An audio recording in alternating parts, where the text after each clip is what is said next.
Hola amigos de la Rueda del Misterio. Bueno, para mí es todo un honor y un placer de tener al invitado de hoy, Pablo Villarrubia. Bueno, vosotros lo conoceréis, muchos de vosotros, aparte de su trayectoria de escritor, de investigador por Cuarto Milenio. Y para mí es un placer porque he podido compartir con él incluso investigación en TUI. Pablo, de verdad es todo un placer tenerte aquí en la Rueda del Misterio. Bienvenido.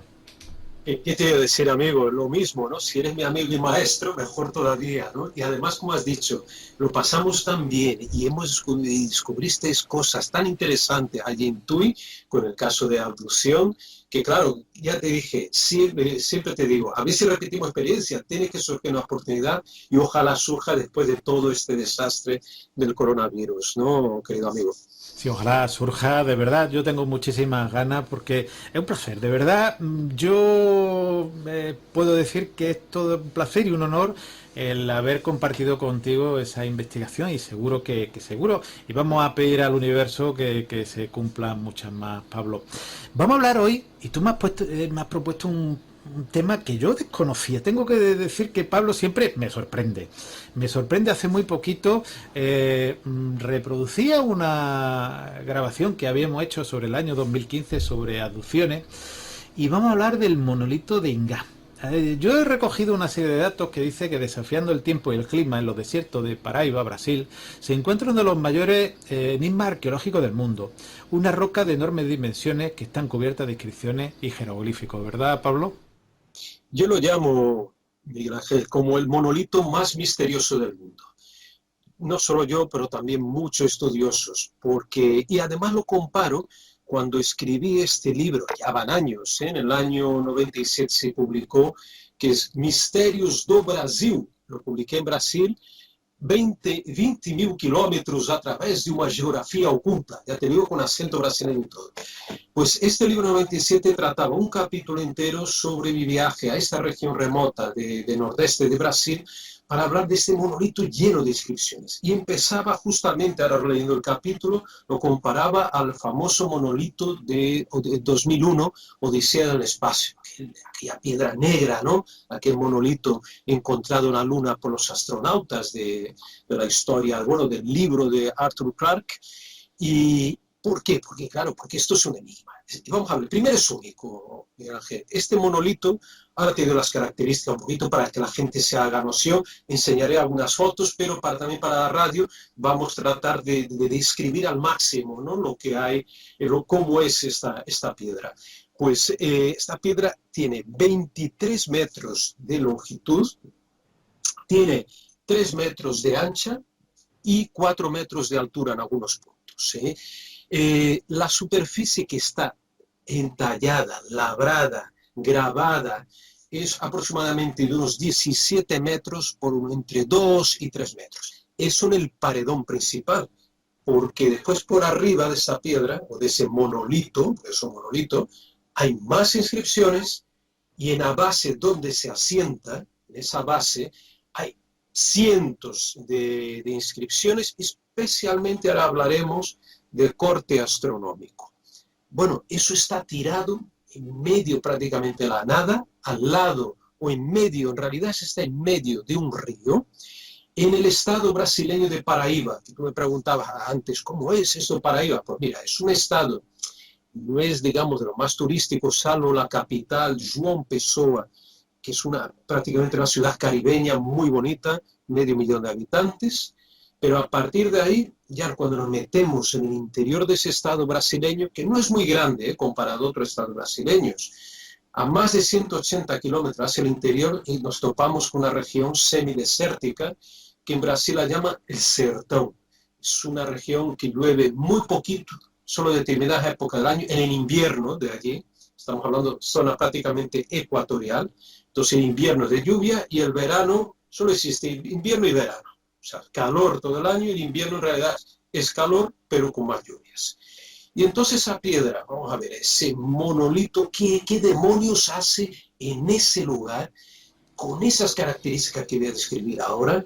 Es único. No hay, el problema, mira, todo esto surge, y además esta conversación surge contigo, te cuento, porque el otro día, la semana pasada, Después de muchos años retomé el contacto con una queridísima amiga mía, Mali Trevas. Cosas que hace el coronavirus, ¿no? Nos acerca, ¿no? A personas que hace tiempo que no contactábamos. Y Malí es una grandísima arqueóloga y fue ella que me llevó por primera vez allí en el 96 al sitio arqueológico porque ella tenía había organizado un pequeño museo, una casita al lado de esta roca, de este monolito. Y me dijo, Pablo, esto es tremendo. Cuando tú lo veas, entonces yo me acordé de haberlo visto por primera vez en un libro de Erich von Däniken, el gran Erich von Däniken, que para unos, bueno, vilipendiado por algunos, adorado para otros. A mí yo te digo una cosa, yo leí su libro Recuerdos del Futuro cuando tenía 10 años y vi por primera vez, si tú lo tienes seguramente en tus estanterías, vas a ver la foto de la piedra de Ingá. Él habla de la piedra de Ingá en ese libro. Imagínate, ¿de qué no habló Dani? Y que después le seguimos las pistas. Uno le pueden criticar más o menos, me da igual. A mí me abrió las puertas Dani, y a mucha gente también. Pues Dani que enseña, tiene unas fotos, no sé si él va allí, esto no estoy seguro, pero él tiene una foto, la publica, que tenía muchos corresponsales en Brasil de la Ancient Astronautic Society, creo que era, y entonces en esa foto se ve todas las inscripciones muy extrañas y él dice que aquellas inscripciones habían sido hechas con rayo láser por extraterrestres. Vamos a ver, vale, discutible es, pero te digo una cosa, cuando yo me acerqué allí con Malí y estuve cara a cara con esa piedra y veo las inscripciones, tú dices, pero ¿cómo hicieron esto? Es como si hubieran cogido una cucharilla y hecho en mantequilla, metido la cucharilla en la mantequilla y sacado un trozo de la mantequilla. Queda perfecto. Digo, ¿cómo han hecho esto? Y además con un efecto muy raro de las inscripciones. Ya diré qué tipo, más o menos las características. Da la impresión, aunque estén en bajo relieve, a determinadas horas del día, no sé si al atardecer creo que era, se percibe como si fueran en alto relieve, como si estuvieran salidas las inscripciones, una cosa muy rara, da la impresión al contrario, de que no es en profundidad, que no, sino salientes. Entonces, claro, aquello, y a cada hora del día aquello va cambiando. La luz, según incida el sol, las sombras se van moviendo, van creando 1000 formas en esa. Unos dicen 500 inscripciones, yo creo que no. Yo encontré un libro que decía 500. Yo estoy seguro que más de 1000 inscripciones debe tener esa piedra. Y si quieres te digo más o menos lo que hay porque es un libro de interpretación, claro, ¿no? que hay grabado en esas inscripciones. Son grabados, mira, más o menos, yo creo que 2 dedos de ancho. La profundidad puede ser de 1 centímetro o más, o 2 centímetros, o todavía más en algunos puntos. Y estamos hablando de figuras antropomórficas, seres humanos estilizados, eso sí, figuras geométricas como triángulos, muchas espirales y círculos concéntricos como también los petroglifos gallegos, eh, cruces, eh, figuras aparentemente de animales, zoomorfas, figuras de, algunos interpretan maíz, como mazorcas de maíz, algunas plantas, como hojas, y finalmente soles, eso sí, círculos radiados, estrellas muchísimas, principalmente en la laja del suelo, la plataforma que te dice. Es de granito, ojo, esa piedra, hay que decirlo, es granítica, con lo cual la dificultad de entallarla es todavía superior. Entonces, todo granito y están en esa base, como digo, puntos, o sea, cazoletas, que llamamos aquí en España, esas cazoletas que son cuenquecillos, círculos profundos, que varían de 1 centímetro, 2, 3, 4, 5 centímetros o más dependiendo del punto. Y eso conforma, digamos, en el suelo, un gran panel. En la parte superior también, de arriba, hay menos símbolos, pero hay un sol muy grande, hay algunas espirales también que vemos. Y te digo, no tiene parangón. No tiene parangón porque, bueno, ojo, tiene parangón algunas algunas figuras de forma aislada comparadas, como vamos a explicar ahora, muchos estudiosos lo estuvieron investigando, pero en conjunto, ese conjunto no tiene semejanza en ninguna parte del mundo, ni siquiera en Brasil. Y Malí Trevas me decía, Pablo, yo te voy a llevar, y bueno, y fuimos, te voy a llevar a varios sitios arqueológicos de Paraíba, que es uno de los estados que tiene el mayor conjunto de arte rupestre, principalmente grabados en roca, picado en la roca, y, y te voy a llevar, existe, me dijo, unos 100 sitios arqueológicos con figuras, con símbolos parecidos o imitaciones de Inca, pero son imitaciones de mala calidad. Es como si un niño o una persona que no tiene mucha habilidad, muy tosca, intenta copiar de mala manera aquellos símbolos. O sea, que aquello debió inspirar a otra gente. Pero aquel bloque, los que lo hicieron eran únicos y nada más. Y no se repitió en ningún lugar de toda América Latina y del mundo. De hecho, Malí Trevas me preguntó, Pablo, tú que has viajado mucho por Asia, tal, África un poco, ¿has visto algo semejante? No, Malí, en todos esos años, y además miré en internet y no hay. Como mucho podemos hablar de los petroglifos de Pucharo o en Perú, los que están en la zona de Madre de Dios, que son muy misteriosos, ¿no? Que es un paredón también muy extenso con muchos grabados, pero no son exactamente iguales, ¿eh? Son distintos. Pero bueno, en términos de paredón y cantidad de símbolos, no se podrían relacionar en ese aspecto, ¿no? Son simplemente.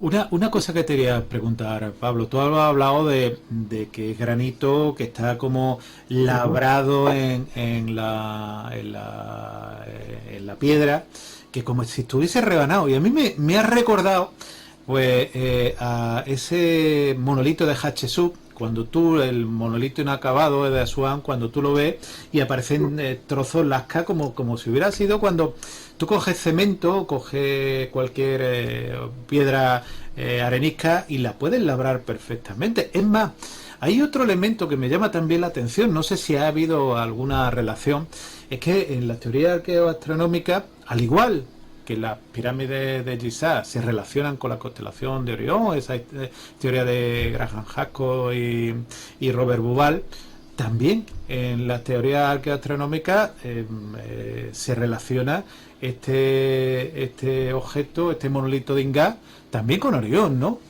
Exactamente, mira, ahí vamos, y después te voy a hablar de la conexión egipcia, que tú vas a recordar. Mira, solo pongo para los que después vayan a ver el programa en YouTube, pongo aquí una foto, se ve, ¿no? Esto es, Sí, sí. estoy al lado para que veáis el tamaño pedrusco que es el monolito o pedra, como dice Piedra Dinga.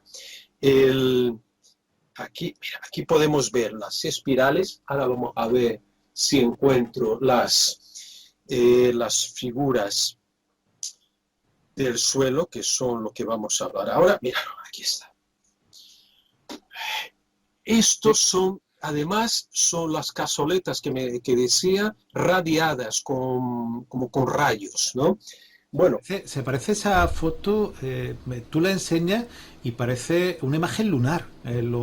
Cuando cae un meteorito en una zona lunar y la zona estrellada, no sé si realizará efecto de los rayos del sol o serán soles o esa excavación de meteoritos.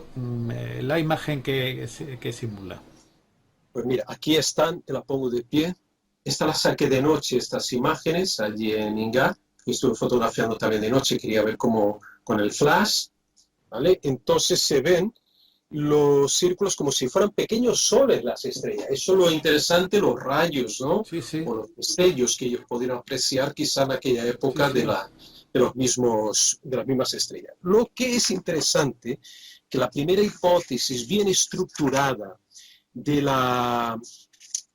una relación arqueoastronómica de esta piedra surge en el 62 y yo tengo la revista, que no la cogí, pero bueno, es el boletín del Centro Brasileño de Arqueología que publica en el 62 un artículo de un tal José Benicio Medeiros.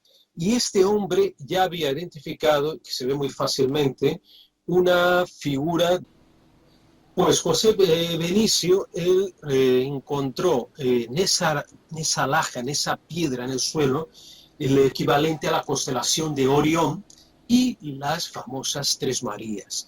Y están ahí también. Orión es muy importante en todas las culturas antiguas, como tú mismo has dicho ahora, en Egipto. Incluso yo lo encontré hasta en Sri Lanka, en la isla de Ceilán, en las famosas cúpulas, las dagobas, estas cúpulas gigantescas, una de ellas tan grande como la pirámide de Kefren en Egipto, están también tres grandes dagobas, están alineadas como las tres estrellas que componen el cinturón de Orión.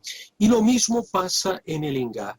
Ellos tienen esa representación aparte que José Benicio encuentra, representación de la Vía Láctea, encuentra también otras tres, eso es lo más extraño del trabajo del 62, tres estrellas que a simple vista son invisibles en Orión, son invisibles, y que son, para verlas es necesario tener un telescopio, aunque pequeño, para poder apreciarlas. Y eso me recordó mucho el tema de los dogones, acuérdate de la famosa Eso, Sirius B, ¿no? eso me estaba recordando. En Mali la historia de los dogones y los gnomos que eran esos dioses que aparecieron. Sí, sí.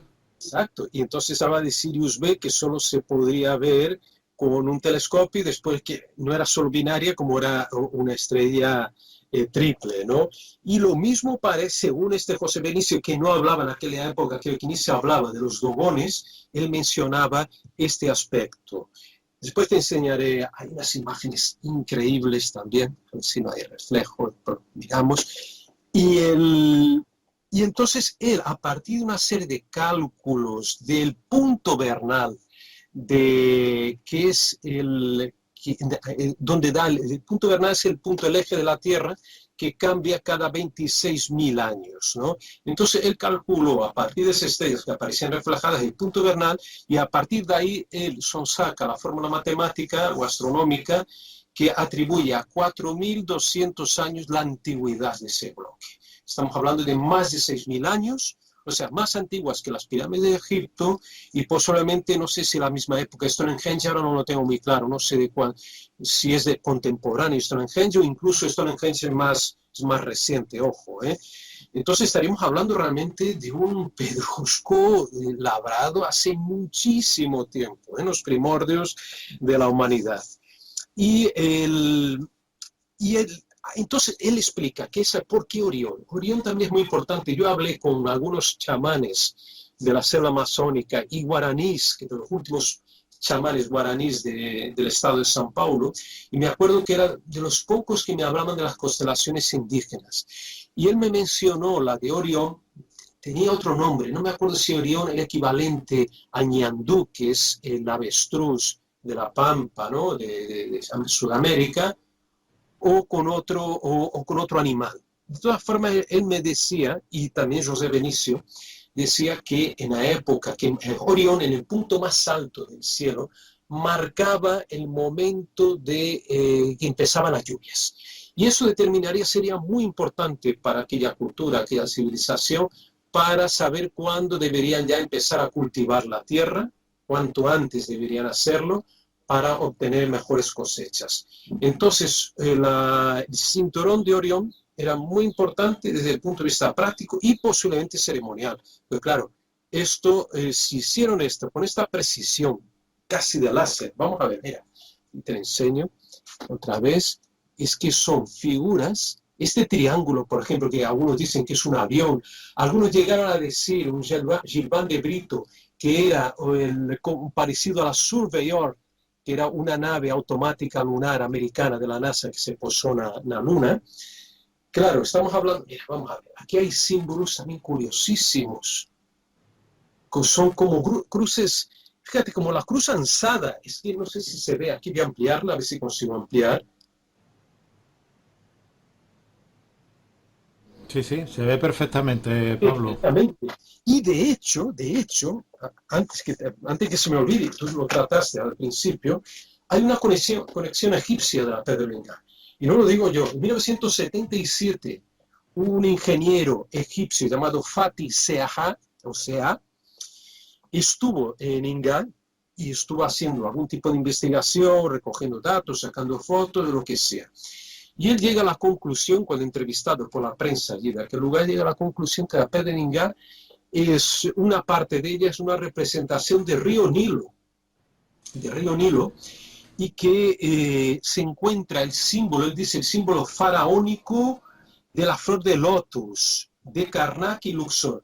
Tú y Enrique Vicente, a lo mejor, y Nacho Ares me podéis explicar mejor qué demonios de Sí, símbolo este de de hecho lotus. la cruz esa que has presentado lo he querido comprobar porque es el símbolo de Orión, el símbolo que hoy en día utilizamos perdón, de Urano, el símbolo que hablaríamos de Urano, cuando tú hablas de Urano, aparece este símbolo con un circulito y una cruz como arriba, el mismo símbolo que se puede pedir. Fíjate, en aquella época todavía por encima, ¿no? O sea que es impresionante. Mira el paredón, aquí hay otras imágenes.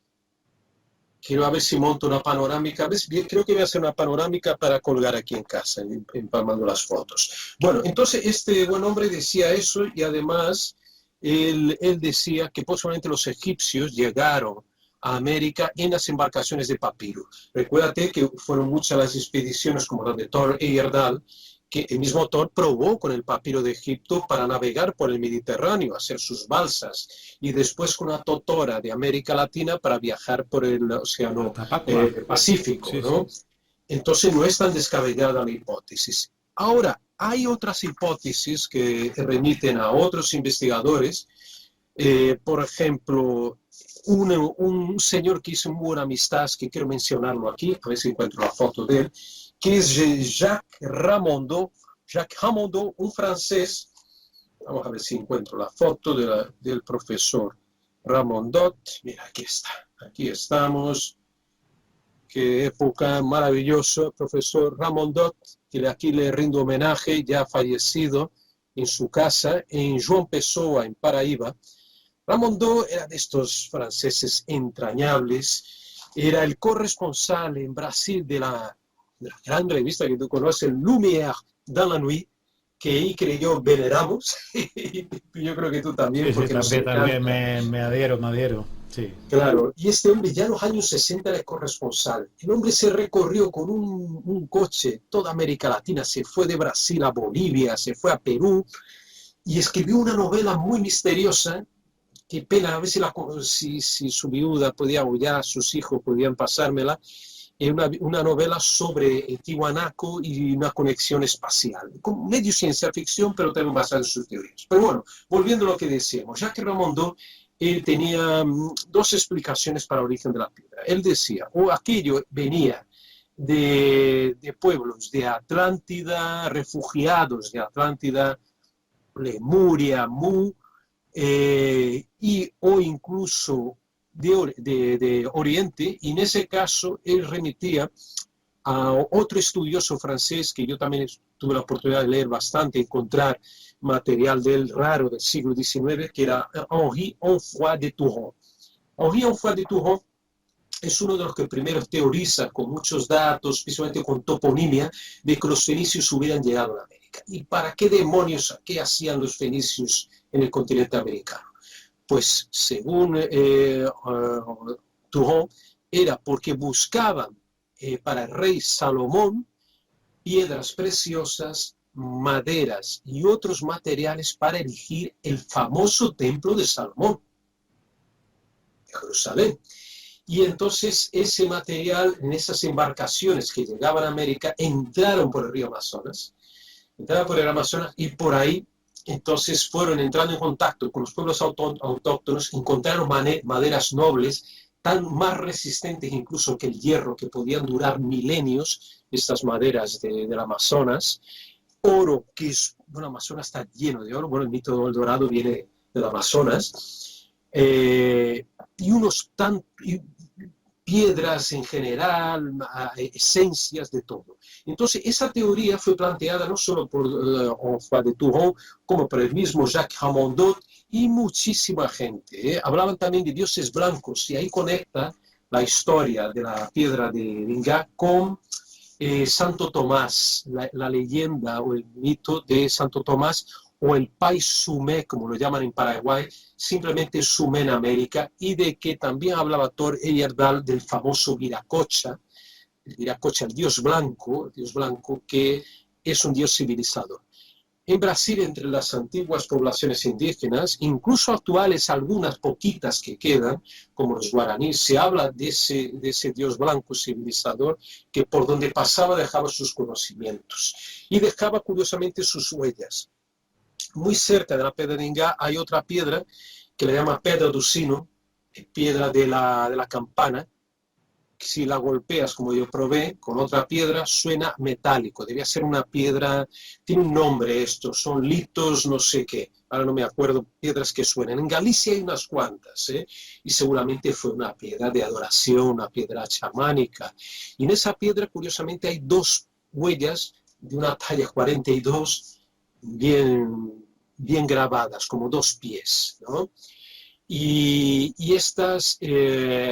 entonces, claro, donde pasaba el país Sumé dejaba su huella, y eso lo he verificado, bueno, he podido ver huellas de pies, o como calzados, o incluso con los dedos, en todo el nordeste de Brasil, en Piauí, en Paraíba, en Ceará. Es algo muy enigmático, e incluso hay rituales de adoración recientes, o sea que el rito adoracional ¿no? Idolátrico de estas piedras se ha extendido a lo largo de mucho tiempo, así como lo que yo observé y Monse, también mi compañera, mi esposa, en Haití y en República Dominicana también hemos encontrado sitios donde se hace el vudú, que eran antiguos centros ceremoniales, petroglifos que eran adorados. Bueno, resumidas cuentas, nuestro amigo, la Zilma, otra amiga mía, que también ya fallecida, mira, perdón, esta foto me gusta porque da un poquito la dimensión de la piedra y toda la parafernalia de símbolos. Aquí se ve ya más el relieve por la hora, no sé qué hora sería para atardecer más bien. Entonces podemos ver toda la parafernalia, que es muy complejo. Esto no estamos hablando de Muy uno complejo, cualquiera. Pablo, porque Esto es algo... siendo granito tenía que ser un trabajo importantísimo, ¿verdad? Mira, si quieres te lo comento en un segundito de granito.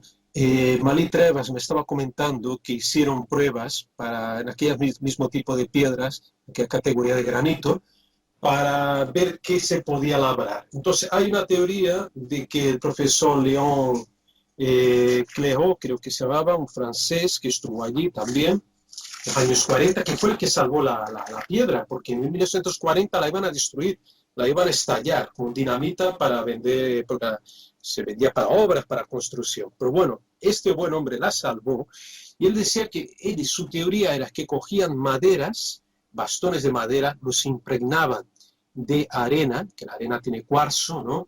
Y ahí daba que te pego, que flotaban la piedra hasta conseguir algo.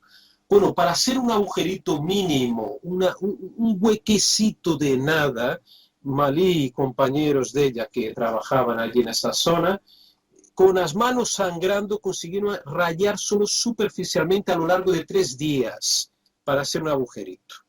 Según este cálculo, si sigue esta misma tendencia, alguien escribió que tardarían 50 años para hacer la piedra de Ingá. Intenta saber y cuántas personas también hubieran trabajado, porque aquí necesitarían artesanos o una persona con una gran capacidad, ¿no?, artesanal de poder labrar la piedra, y paciencia especialmente, y conocimientos. Detrás debían haber sacerdotes, astrólogos de aquel momento para poder instruir, ¿no?, al artesano o al trabajador de la piedra. Y de ahí que Daniken, claro, cuando ve aquello, dice, no, estos fueron extraterrestres que metieron un rayo láser con una pistola ahí y hicieron esto. Lo arregló pronto, Dani, que la verdad es que lo que tú dices, no puede estar de acuerdo o no, pero por lo menos la curiosidad se hizo que llegase a nosotros. Pues entonces, solo para seguir con las tantas teorías, que esto es una locura, podríamos estar horas y horas hablando de las teorías de Pedringa. Por eso otra cosa sorprendente. La profesora Zilma Ferreira Pinto, que hice muy buena amistad, una persona encantadora, muy cariñosa, escribió un libro, Las pegadas de São Tomé, en el año 93, o sea, en las huellas, siguiendo las huellas de Santo Tomás. En este libro ella decía que eran símbolos, vamos a ver, que quiero tener aquí ya que hacemos homenaje a todas esas personas, todos esos maestros, hay que recordarlos siempre, ¿eh? Siempre. Vamos a ver a Dona Zilma aquí y ahora te cuento la teoría de ella. Ay, ay, ay, ¿será que no he puesto la foto de ella? Me temo que no. Pero bueno, aquí la mencionamos, que tengo aquí el libro de ella, lo enseño, que quede registrado. Muy rarillo este libro, muy raro. Ya es una edición local, tiene bastantes páginas. Ella decía lo siguiente, que era una piedra con símbolos mágicos de tipo cabalístico, atención. Y ahí ella decía que había 12 símbolos zodiacales y 22 arcanos. De los símbolos zodiacales está en acuerdo con otras teorías. Por ejemplo, el mismo José Benício Medeiros hablaba de sus símbolos zodiacales. Hay otros estudiosos, el profesor Francisco Pessoa Faria, que hagamos honor también a este señor, hombre ya fallecido, que yo lo conocí, aquí está el libro de él, Os Astrônomos Prehistóricos do Ingá. Los Astrónomos Prehistóricos do Ingá, un librito publicado en São Paulo en los años 80. Yo tuve el honor de entrevistarlo en São Paulo en 1990, antes mismo de conocer Ingá, y este hombre ya decía que Ingá estaban ahí a representaciones de los 12 símbolos zodiacales, y no solo esto, de la eclíptica, es por donde pasa el Sol, la curva imaginaria, la línea imaginaria del paso del Sol a lo largo del año sobre las 12 constelaciones zodiacales que estarían representadas en la piedra de Ingá. Pues Zilma Ferreira Pinto Zilma recupera esta cuestión y añade también el tema cabalístico. Ella relaciona, no sé cómo, ya hace tiempo que leí el libro, que ahí en la piedra de Ingá es una narrativa, una narración del Génesis, de la creación del hombre, y que con esos símbolos en realidad sería una especie de alfabeto que consistiría en un alfabeto mágico, sagrado, como la misma Cábala, ¿no? También, por de ahí viene la cosa. Y ella vuelve a hablar también de simbolismo ahí presente del templo de Salomón. Ella habla de un universo astral o cósmico arriba, que estaría sobre la piedra. En el centro de la piedra estamos hablando de un universo terrenal, que es el paredón principal, y donde están las estrellas, y abajo de ellas es el inframundo, el mundo, ¿no?, que está bajo nosotros. Y atención, amigo Miguel Ángel, ¿y cuál es la teoría de la profesora Zilma, esta persona encantadora?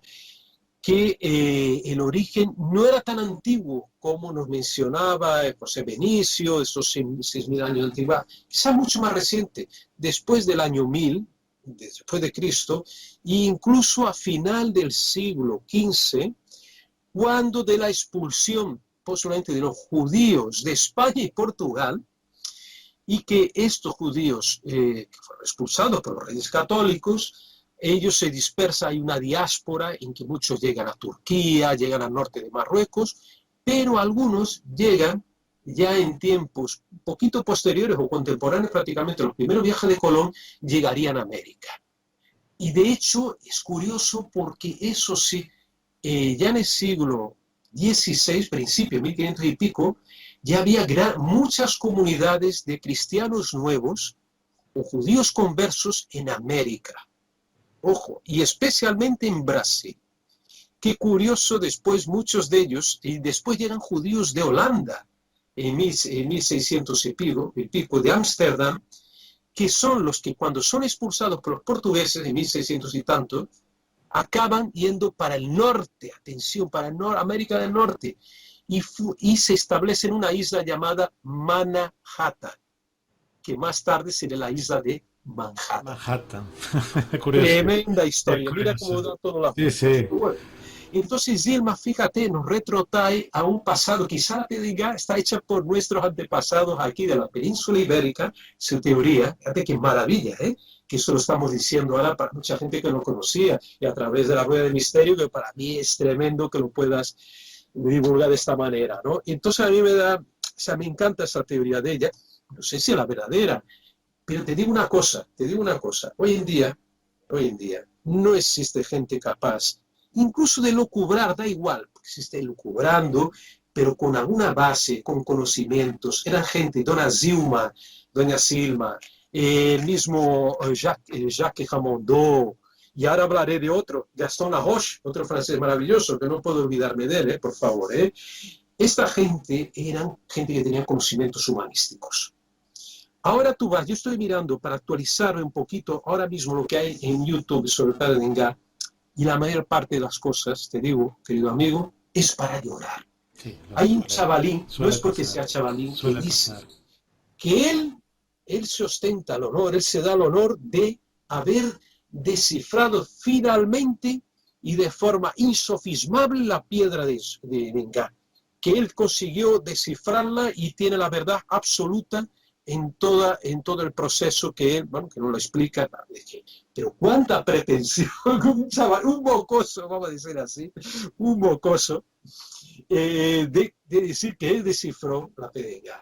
Antes tenía que haber leído todo lo que hicieron los demás, aunque se hubieran equivocado, me da igual, me han permitido Jacques Ramondot, Silma, Gaston Laroche, me han permitido soñar e incluso pensar, e incluso dar hasta elementos para reflexión a otros arqueólogos.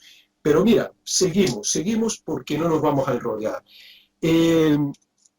Quiero mencionar, entonces para terminar, Zilma decía eso, y ella también hablaba de la posibilidad ya también de los fenicios, porque si había características de la cábala, eso podía ser de los antiguos hebreos que ya estaban allí en el templo de Salomón. Y ella otra vez remite a Henri Onfroy de Touron, este hombre del siglo XIX, que habla de las flotas del rey Salomón que surcaron las aguas del río Amazonas.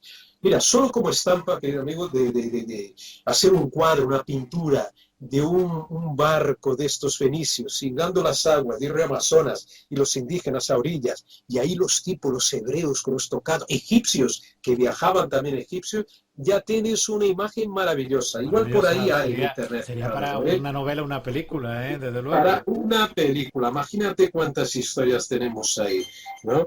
Y entonces ahora vamos a este señor. Este señor es Armand François Gaston Laroche. Simplemente Gaston Laroche, Monsieur Gaston Laroche, déjame ver si hay otra foto aquí. Está aquí aquí está con mi amiga, la profesora, la arqueóloga Malí Trevas. Fue ella que me lo presentó. Tuve el honor de conocer, aquí estoy junto con él también, este sabio de los antiguos. Estamos hablando de un señor que murió posiblemente ya creo que en los mismos años 90. Yo lo entrevisto en 96, 97. Y él era de la vieja escuela de arqueología, era de los primeros grandes estudiosos del material lítico europeo, de las culturas de magdalienses, de las culturas todas de las antiguas paleolíticas de Europa, y él trae ese conocimiento a Brasil y empieza a investigar en el nordeste. Él se instala primero, se establece en Recife, Pernambuco, y después se va a João Pessoa, donde yo le entrevisté y donde pasó sus últimos días. Estaba bastante enfermo, pero este hombre era un bretón de estos, si conoces los bretones, sabes que los bretones son gente muy recia, muy testaruda, pero Sí, también sí. muy noble, ¿no? Sí, Como sí. era Gaston Laroche. Y él me esgrimía, ¿no? Los dibujos. Pablo, yo tengo, con acento francés, j'ai la possibilité d'expliquer la histoire de la pierre de Degas, ¿no? Y él me sacaba una serie de imágenes impresionantes, eran fotografías que él había hecho de rocas, de piedras y material cerámico que él había encontrado alrededor de Degas que expresaban, que aparentaban con rostros de pueblos de Oriente Medio, que los asociaba. Lo que pasa es que él perdió todo ese material en una inundación que tenía en su casa. Vamos a ver si encuentro un momentito las figuras. A ver si me encuentro. Es otro álbum, no están aquí. Después te pasaré fotos y las introduces en el vídeo, el futuro vídeo. Mira, aquí estoy en su casa también. Y este entonces había recogido ese material y él asociaba también esas figuras a pueblos, primero, atención, a hititas, a los hititas. Recordemos que los hititas fueron una civilización que surgió en la planicie de Anatolia, lo que es Asia Menor, era Asia Menor, y hoy abarca el territorio de Turquía y de Turquía. Siria, desde unos 2500 años antes de Cristo hasta unos 1190 años antes de Cristo. Ella asimiló, la cultura hitita asimiló la civilización, también elementos de la Sumeria anterior a ellos, ¿no? Una de las primigenias civilizaciones de la humanidad. Y estos hititas salieron mal parados cuando se pegaron de hostias con los egipcios, con los ejércitos de Ramsés II. Imagínate con quién se fueron a Batalla de meter. Kadesh, por ejemplo, donde, Ahí bueno, se está. enfrentaron, aunque parece que acabaron medio en tabla, pero que sí fue una de las grandes batallas épicas de la historia, esa batalla de Kadesh entre los hititas y el, bueno, el mítico Ramsés II con su propaganda asociada, claro.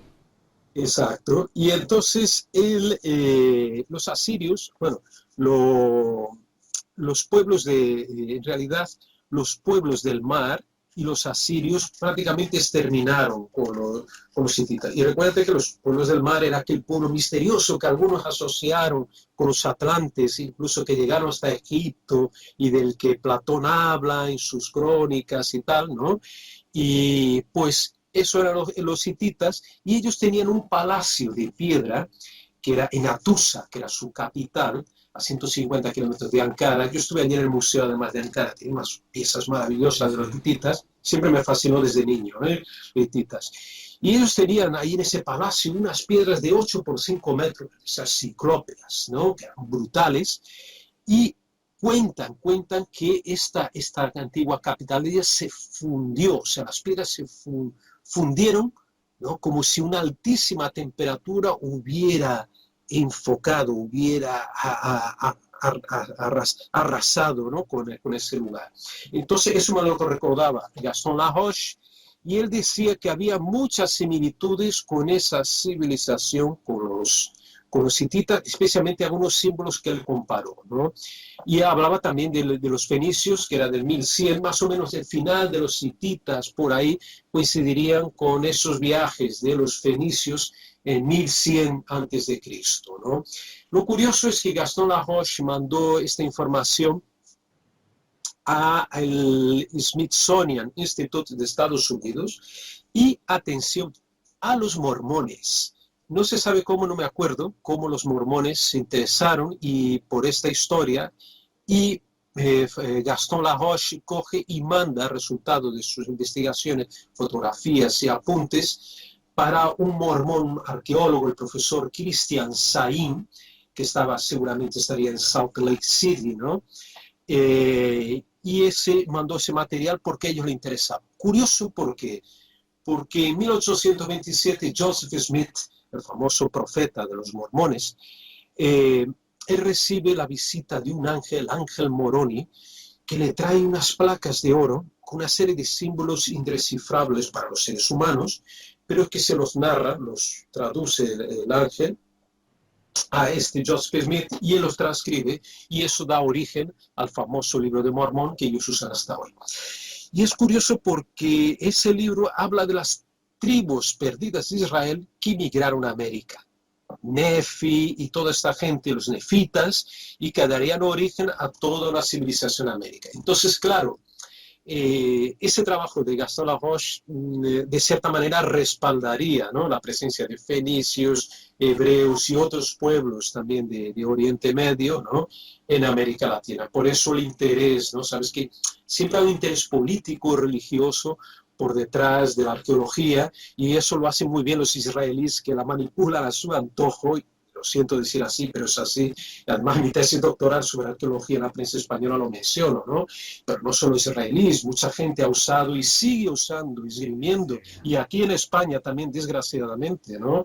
Y no voy a decir qué regiones, siguen esgrimiendo la arqueología para justificar algunos elementos de nacionalismo, ¿no? Eso se ha visto. Y aquí no deja de ser igual, ¿no?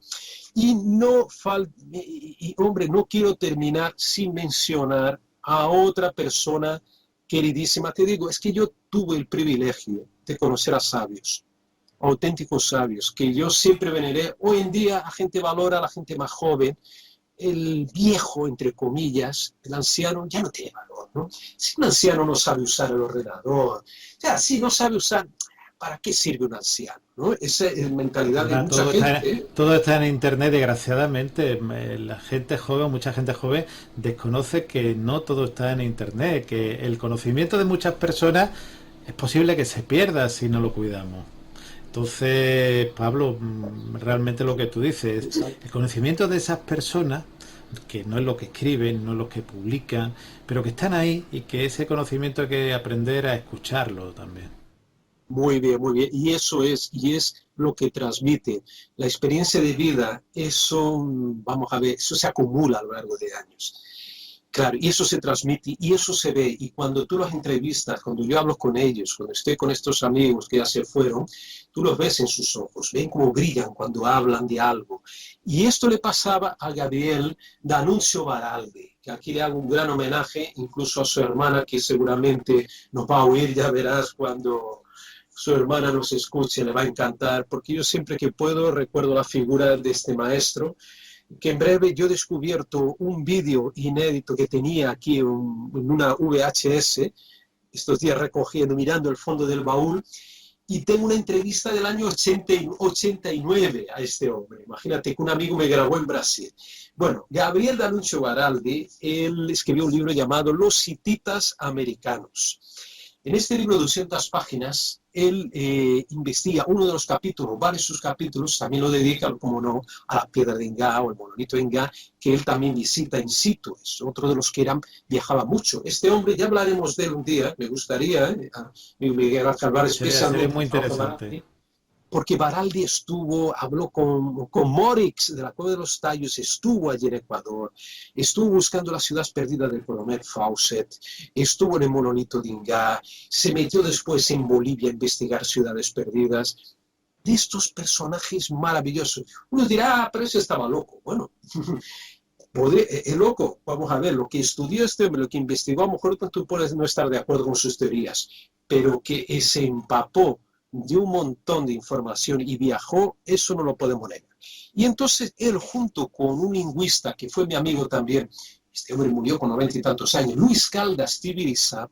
Luis Caldas fue un gran lingüista que comparaba diversos idiomas. Incluso él era un experto en tupí guaraní. El tupí fue el idioma que empleaban en la costa muchos pueblos y el guaraní también. Él era un antropólogo que estaba en contacto con los indígenas, entonces a raíz de aspectos fonéticos de las lenguas indígenas, él después también, Gabriel Baraldi empleó un libro que era el corpus epigráfico de la escritura hitita de un tal Emmanuel Laroche, que no es el mismo Gastón Laroche, no es pariente ni nada, este es otro francés, Emmanuel Laroche. Él encuentra una conexión entre los idiomas indígenas y lo que podría estar ahí plasmado en una piedra de Inga. No me preguntes cómo. Él desarrolló un método y él remitía además a los orígenes hititas y también al Valle del Indo, a la cultura de Mohenjo-Daro, Harappa, una de las culturas primigenias. Y más adelante también encuentra José Antero Pereira, que en los años 40 establece conexión entre la escritura rongo-rongo de la isla de Pascua y la escritura y los elementos simbólicos de Inga, y Gabriel Baraldi va y también recoge esa información comparándola con todos sus idiomas. Bueno, en resumidas cuentas, quién fueron los autores de la piedra de Inga, de aquellos símbolos misteriosos y mágicos. Según Baraldi, eran los proto-hititas, o sea, ni siquiera los hititas, eran los anteriores a los hititas. Y según Baraldi, ¿de dónde venían esos proto-hititas? Nada más, nada menos de que el continente perdido de Atlántida.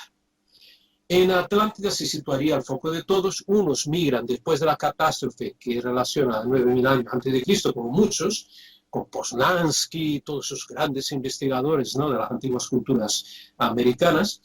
Y entonces un grupo se hubiera refugiado ya en Oriente, en África, en Asia, otro se va a Brasil, y allí se desarrolla su propia cultura. Él dice que hay un cierto emparentamiento entre las élites de la cultura incaica, muy posterior, estamos hablando ya del siglo XIV, ¿no?, de nuestra era, porque eran hombres blancos, se decía la estirpe noble de los incas, y que podían ser descendientes de estos proto-hititas. Y no solo eso también. Bueno, Baraldi, que para mí fue el último de los grandes atlantólogos del siglo XX, ya prácticamente no existen atlantólogos, ¿no?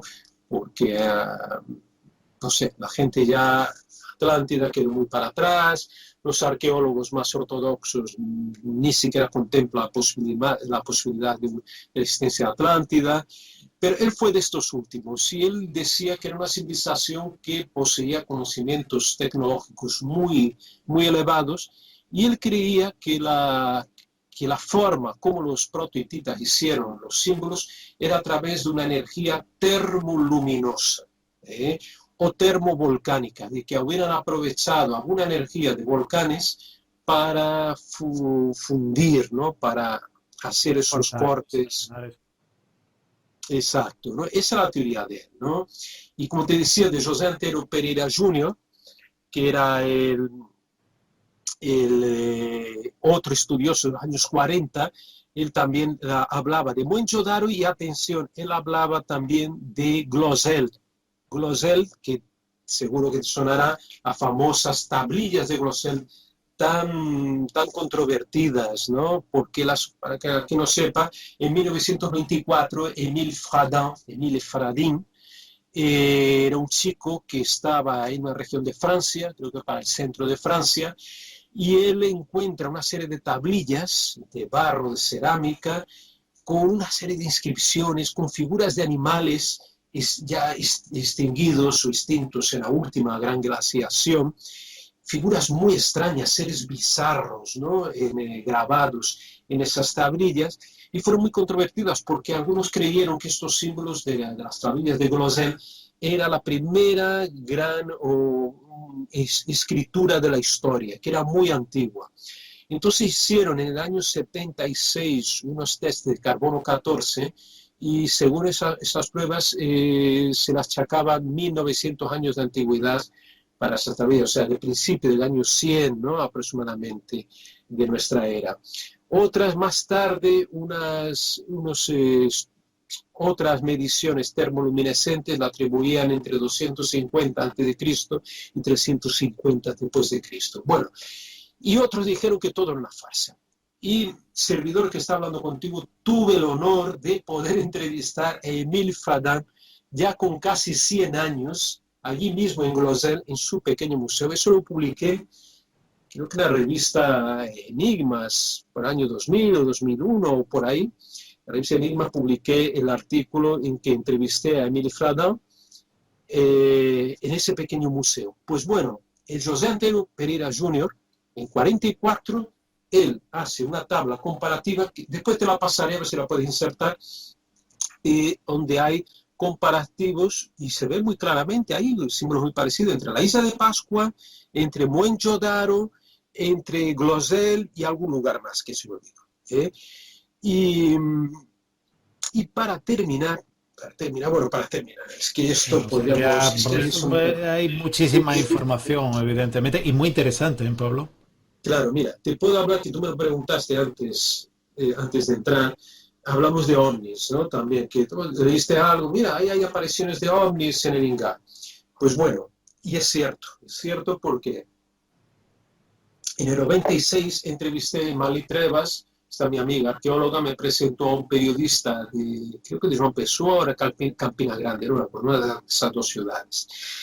Y este hombre, Hilton Gouveia, del Correio da Paraíba, me contaba que él había recogido a lo largo de varios años, me interesa mucho el tema OVNI, testimonios de personas que habían visto ovnis en forma de platillo, de esferas luminosas especialmente, otros incluso con ventanillas alrededor. Ya en el año 93, por ejemplo, ya había recogido algunos casos, diciendo que estos ovnis trazaban una especie de línea ortotécnica, como aquella de Memichel. En este caso era una línea de donde transcurrían estos ovnis, donde sobrevolaban, por donde sobrevolaban, que era entre la ciudad de Salgado, de San Félix y Inga, y la localidad de Inga sobre la Piedra, una distancia más o menos de 17 kilómetros. Y en muchas oportunidades se vieron esos ovnis pasando sobre esta línea imaginaria, ¿no? Digamos, ortotélica. ¿Sobre qué año fue eso, Pablo? Entre los años 90, a principios de los 90, ya había casos y creo que siguieron habiendo. De hecho, Malitreros me contó la semana pasada de que han vuelto a aparecer un montón de ovnis en el interior de Paraíba, del estado de Paraíba.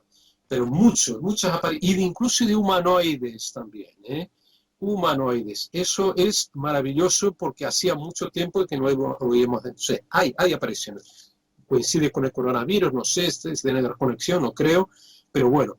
Y atención, quiero hacer también homenaje a otro señor que desapareció, que tuve el honor de entrevistar, al profesor Hans Kelserring.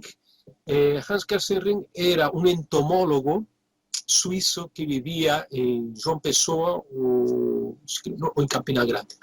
Son dos ciudades que son las más grandes de Paraíba. Y este buen hombre, él incluso me contó, ahora me estoy acordando, me contó cuando era soldado suizo durante la Segunda Guerra Mundial, que llegó a ver en la frontera, ¿qué frontera era? Con Alemania, Austria, no me acuerdo. Él estaba vigilante, estaba en un puesto de vigilancia en la frontera y ve un ovni gigantesco en forma de platillo salir del otro lado de la frontera y sobrevolar territorio suizo. Fíjate, me estoy acordando. Y fue él que me contó de un extraño caso de abducción, y eso no lo puse en mi libro Misterios do Brasil, porque fue a posteriores, yo regresé después de 96 y él me contó la historia, que hubo un caso de abducción allí mismo, al lado de la Piedra de Inga. La Piedra, qué interesante. Una abducción y parece que a ese chico se lo llevan, desaparece el chico, y cuando vuelve, él cuenta toda una experiencia que tuvo a bordo de un ovni, una serie de pruebas y tal. Y creo que había algo más también. Además parece que ese chico tenía una serie de extraños sueños. No sé si antes o después. Yo creo que antes que le llevaron allí. Tengo que buscar los apuntes porque eso no lo incluye ningún... Es que tengo material aquí para aburrir. Es una locura, una locura. Estos 2 meses no me da para nada. Curiosamente en este tiempo se están haciendo muchas cosas, pero lo que hablamos, ese material lo tienes que publicar, editar, para que lo conozcamos, si no, no queremos perderlo, claro. Pero bueno, por lo menos te lo estoy comentando aquí, que ya es algo, y en un programa como el tuyo todavía mejor. Y entonces esta historia, él creo que me hablaba también de una especie de dama de blanco o dama de azul, que es muy típico, muy característico, que aparecía en ese lugar, al lado de la Piedra de Inga.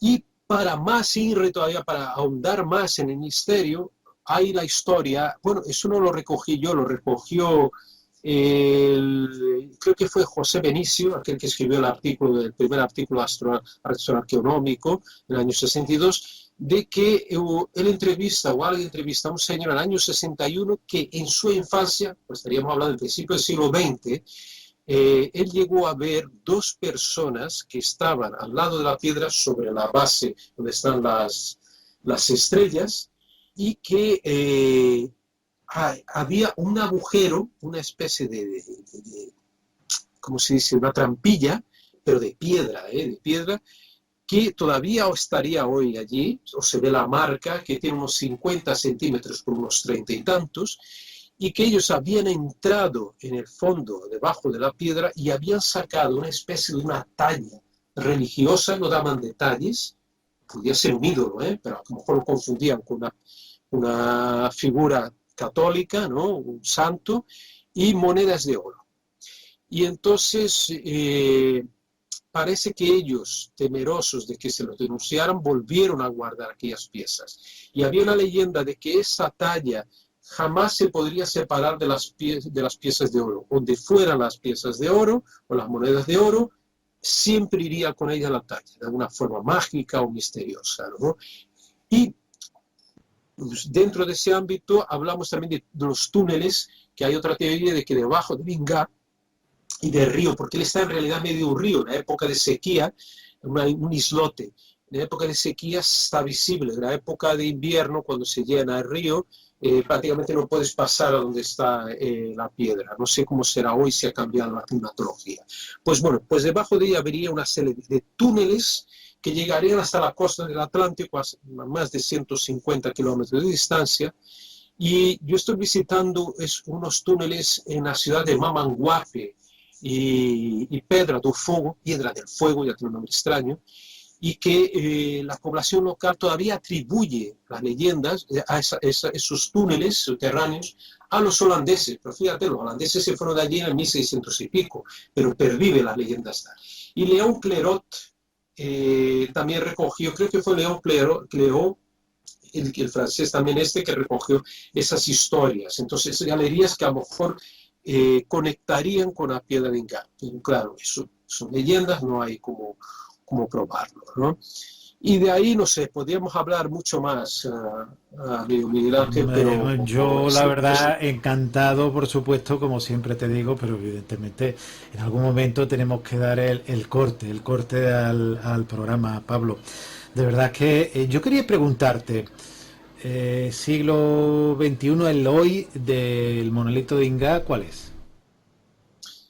No, pero no te El entendí, hoy, que me falló. el aquí y el ahora del el monolito de Inga, ¿cómo está? ¿Cómo sigue en su sitio?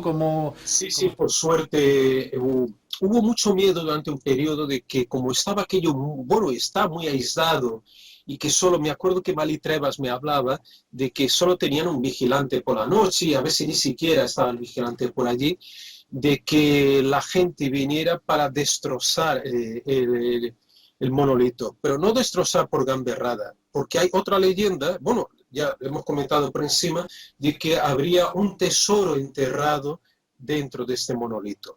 De hecho, hay unas partes del monolito, en las fotos que te pasaré lo vas a ver, que están ya lascadas, están como levantadas y rotas, desgraciadamente en los extremos y en la parte de arriba, porque fueron intentos posiblemente de dinamitar, intentaron dinamitar la piedra para ver si estaba hueca y podría encontrar. Esa creencia, te lo digo yo, está muy extendida en todo el nordeste de Brasil. La creencia de que estas piedras con inscripciones albergan. Por eso fueron muchas destruidas, pero muchísimas. Una pena, se perdieron miles de grabados prehistóricos a raíz de esa creencia. Y Ingá escapó a ello. Entonces, claro, el temor era de que eso pudiera ocurrir con Ingá. Parece que ahora se mantiene un pequeño museo allí. Creo que está el vigilante. Tengo que hablar con Malitreva a ver si me lo confirma. Y está un vigilante para por la noche, porque aquello es un sitio yermo, está a 3 kilómetros del pueblito de Ingá. Está claro, en medio de la nada prácticamente. Allí cualquiera puede venir y con una locura esta idea, que no es cierta, que probablemente contenga tesoro, la piedra es sólida, ¿no? Y tal, quieran reventarla, ¿no? Y sería una desgracia para la humanidad, ¿no? La destrucción de posiblemente los monolitos más misteriosos del planeta. Monolito, monumento y bueno, un objeto que todavía tiene muchísima investigación que hacer. Pablo, y antes de terminar, yo tengo que decir, Pablo Villarrubia, componente de Cuarto Milenio, escritor, investigador, ¿cómo se vive estos tiempos de pandemia y bueno, y qué proyectos, porque me imagino que proyectos muchísimos, ¿verdad? Y muchas cosas en marcha. Mira, estamos aprovechando hasta que cuando volvamos ya para Cuarto Milenio, que volveremos, ¿no? Que volverá Cuarto Milenio, y estoy preparando mi canal de YouTube, algunos vídeos para el canal de YouTube. Ya preparado, también en portugués, preparado uno sobre el Apolo 13, o sea, que ponga Pablo Villarruya Mauso, se va a ver ahí en YouTube.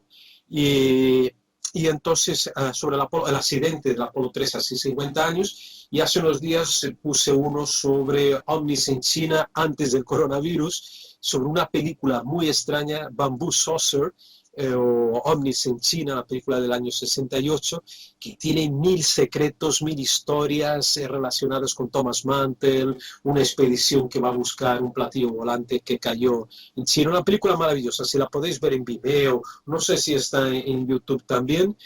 Omnis en China, te la aconsejo, mira, es genial la película. Y claro, y leyendo mucho, pero te digo, se trabaja mucho en casa. Y lo que estoy notando con este coronavirus, que estoy muy cansado y tú estarás también, porque no paras, ya te conozco y eres tremendo y no paras y sigues haciendo entrevistas y todavía las llamadas de los amigos, que por aquí, que encuentras un libro, escarbas algo, te sale algo, uy, tengo que hacer algo con esto. Una auténtica locura. Aparte que duermo menos de lo que debería dormir, te cansas más, pero bueno, lo importante es que nuestros seres queridos, nuestros amigos estén bien y que espero que esto vaya poco a poco mermando, que vaya desapareciendo y que podamos, no digo una vida normal hacer, porque no va a ser normal durante algún tiempo, pero que podamos concienciarnos de que hay una serie de protocolos que tenemos que asumir. Y por encima de todo, y yo lo repito, ya mucha gente lo dice, que tenemos que cambiar, eso sí.